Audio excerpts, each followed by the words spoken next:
Hello and welcome to this tango tutorial about the parada from the backward cross.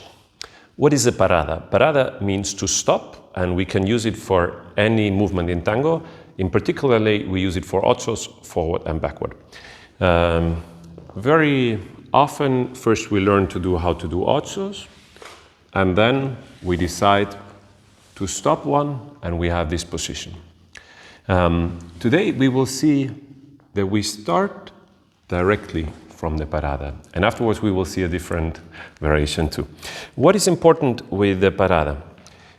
First, as always in tango, we want to communicate what is happening with the whole body. So it's not just like my foot that is giving her the command, now you stop, but it's my whole body that changes something so that she understands, okay, now we don't continue to move with a normal ocho, but there's a stop. If we are in front of each other and we have a quality of movement that is relaxed and with the breathing like flowing, it could be something like, I hold the breath and I expand a little bit. If I do it very extreme, it will look like, but it will remind you of what it is. So when I start normally the movement, I grow a little bit, but I want to keep it smooth and I want her to continue with the ocho. If I want to do a parada, I will have this movement and expand that she feels now it stops. You see, I didn't move my leg. In order to make it, to have the static of the parada as well, but also to make it a little bit more clear, I search for this contact on top. In this position, I suggest enjoy this moment. Like now we have more distance, we can look at each other, we can go and create the first sandwich for the leaders, and then I invite her to take the sandwich for the lady, and she can do as she did, for example, a lapis. In this position, I call it the I rule the world position. So she should really take this position and be very confident and very like, here I am, what is she doing? Then, the most common exit is, I invite her for a forward ocho. I do this with this right rib here. I invite her, come for the forward ocho, and we go back, and we exit. One more time from the other side. So, we are in this position. I start with the transfer of weight, and I have the parada.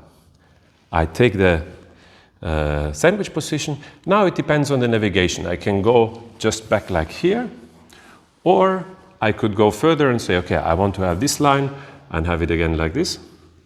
Also here for the ocho, I could have it very small to make her step here in front of me, or I could have in the same position, invite her to come more here and go back, or I could invite her to come here and we turn and we exit to the other side. Yeah, I think that was all for the first intro to the parada. We saw in the lessons that we had last week that we also can have it from a forward ocho, that we make her go back, change direction, and take this position to have the parada. Some of our students was skipping this part and doing the stop in the forward ocho and going directly to the parada. So now we have 4 versions in total, to start from backward ochos, to start directly to the parada, or to start from the forward ochos, make her come, send her back and stop her here. Or even when she's coming from the forward ochos, I stop her, tack, and I go. As a little bonus, later you might want to skip this first part if you stop her like this, and you go directly to this one. Can also be nice that you send her around and you stop her directly and you come back. The other exit was like 1 ocho only and then together. So, hope this helps you to remember what we did and gives you some inspiration to play with. Check out the other videos on the channel and enjoy practicing.